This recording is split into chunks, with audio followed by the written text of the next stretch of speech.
Hey guys, welcome back to my channel. So finally Legend of the Blue Sea ড্রামাটি নিয়ে চলে এসেছি। গল্পের শুরুতেই অনেকদিন আগেকার সিন দেখানো হয়, যেখানে গ্রামবাসীরা মাছ কুড়োচ্ছিল। আর তখনই তারা একটা গুহার কাছে আসে। সেখানে একটি মেয়েকে দেখতে পায়। মেয়েটি ছিল একটা জলপরী। তারা এটা দেখে খুব অবাক হয়ে যায় আর তারা তাদের রাজাকে সেখানে ডেকে আনে। রাজা এক দৃষ্টিতেই জলপরীর দিকেই তাকিয়েছিল, কারণ জলপরীটা অপরূপ সুন্দর ছিল। তখনই গ্রাম প্রধান রাজাকে বলে, আমরা এই জলপরীটাকে নিজেদের কাজে ব্যবহার করতে পারবো। এদের লেজ অনেক দামি হয়ে থাকে, আমরা এর লেজটা কেটে নেব। কথাটি শুনে রাজা অনেক রেগে যায় আর সে গ্রাম প্রধানকে বলে, তুমি যদি এমনটা করো তাহলে আমি তোমাকে এর উপযুক্ত শাস্তি দেব। এরপর রাজার কথা মতোই জলপরীকে আবার সমুদ্রে ছেড়ে দেওয়া হয়। জলপরী আবারও তার আগের জায়গায় ফিরতে পারে, এই জন্য সে রাজাকে ধন্যবাদ জানায়। এরপর প্রেজেন্টের সিন দেখানো হয় আর সেখানে আমরা একজন হ্যান্ডসাম ছেলেকে দেখতে পাই, যার নাম ছিল জঞ্জে। আর সেই হলো আমাদের এই ড্রামার মেল লিড। ড্রামাতে আমাদের হিরোর কাজই হলো চুরি করা। সে বিভিন্ন ছদ্মবেশ ধরে মানুষদেরকে ঠকাতো আর তাদের কাছ থেকে টাকা নিত। আর তার এই কাজে তার দুজন ফ্রেন্ডও তাকে সঙ্গ দিত। আজ তারা একটা বড় কোম্পানিতে ডাকাতি করতে এসেছিল। জঞ্জে আর তার একজন ফ্রেন্ড সেখানে লয়ারের আইডেন্টিটি নিয়ে এসেছিল, আর তাদের থার্ড ফ্রেন্ড সেখানকার সিকিউরিটি সিস্টেমকে হ্যাক করে নিয়েছিল। এরপর তারা সাকসেসফুলি নিজেদের কাজ সেরে সেখান থেকে যে যার বাড়ি চলে যায়। এরপর আমরা জঞ্জেকে দেখি। সে একটা প্লেনে বসেছিল সিওল শহরে যাওয়ার জন্য।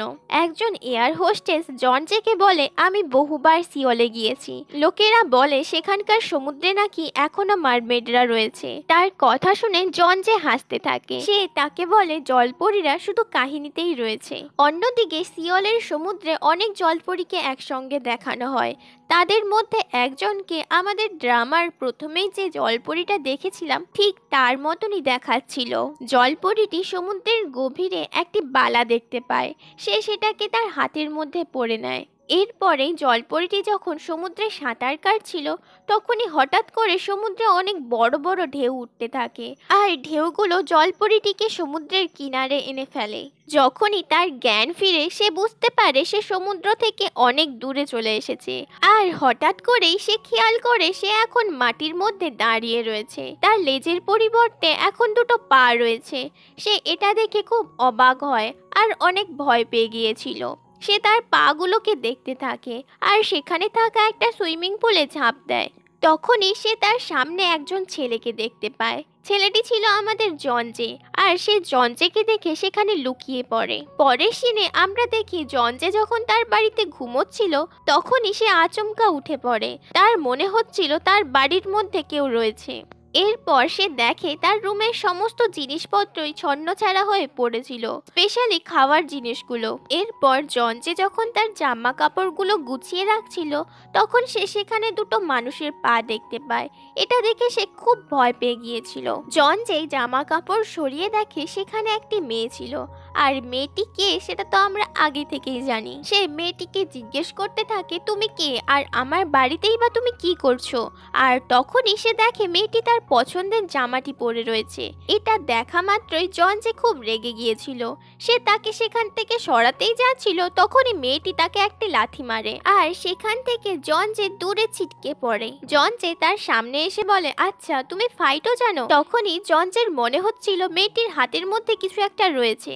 সে ভাবছিল মেয়েটি হয়তো তার বাড়ি থেকে কিছু একটা চুরি করেছে, তাই সে মেয়েটির হাত দেখতে যায়। আর তখনই মেয়েটি তাকে আবারও কিক মারে। সে এবার আরো দূরে গিয়ে পড়ে। এবার জঞ্জের অবস্থা খারাপ হয়ে গিয়েছিল। সে হাসতে হাসতে মেয়েটির সামনে এসে বলে, তোমায় সোজাসুজি বলছি এখান থেকে চলে যাও, না হলে আমিও কিন্তু ফাইট জানি। তার কথা শুনে মেয়েটি সেখান থেকে দৌড়ে বেরিয়ে যায়। আর তখনই সেখানে কাঁচের সাথে ধাক্কা খেয়ে সে নিচে পড়ে যায়। মেয়েটি জানতো না এটা কাঁচ ছিল। সেই তো বাইরের সমুদ্রেতে যেতে চেয়েছিল।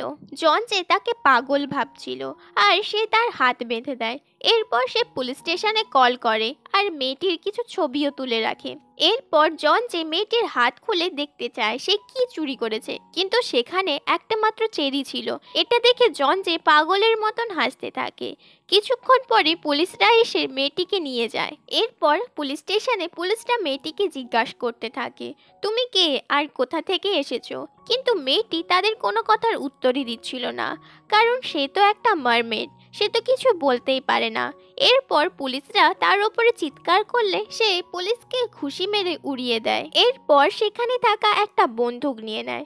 এটা দেখে পুলিশরা ভয় পাচ্ছিল। সে বন্দুকটা ফেলে দিয়ে বক্স থেকে টিস্যু পেপার বার করতে থাকে। অন্যদিকে আমরা জনজেকে দেখি, সে একটি মেয়েকে ঠকিয়ে তার থেকে পয়সা নেওয়ার জন্য এসেছিল। সেখানে তখন তার ফ্রেন্ডরা তাকে এসএমএস করে আর বলে, তুমি যে মেয়েটির ছবি পাঠিয়েছিলে ওর হাতের মধ্যে যে বালাটা রয়েছে ওটা 400 বছরের পুরনো, আর এখন ওটা কোটি টাকায় বিক্রি করা যাবে। জন যে এটা শুনে মেয়েটিকে বলে, আমার কিছু কাজ রয়েছে। এই বলে সে পুলিশ স্টেশনে যায় আর পুলিশদেরকে বোকা বানিয়ে জলপরীকে নিজের সাথে নিয়ে আসে। এখন সে তার কাছে সরি বলে আর বলে, তোমার বালাটা তো অনেক সুন্দর। কিন্তু মেয়েটি জনজেকে তার বালাতে হাত লাগাতেও দেয় না। কিন্তু জনজের তো এখন ওই বালাটা চাই। সে মেয়েটিকে তার সাথে নিয়ে যেতে থাকে। সে বলে, চলো আমি তোমায় আজ শপিং মলে নিয়ে যাব। মেয়েটি সেখানে এক্সকেলেটারে উঠতে ভয় পাচ্ছিল, তাই জনজে তাকে তার কোলে তুলে নেয়।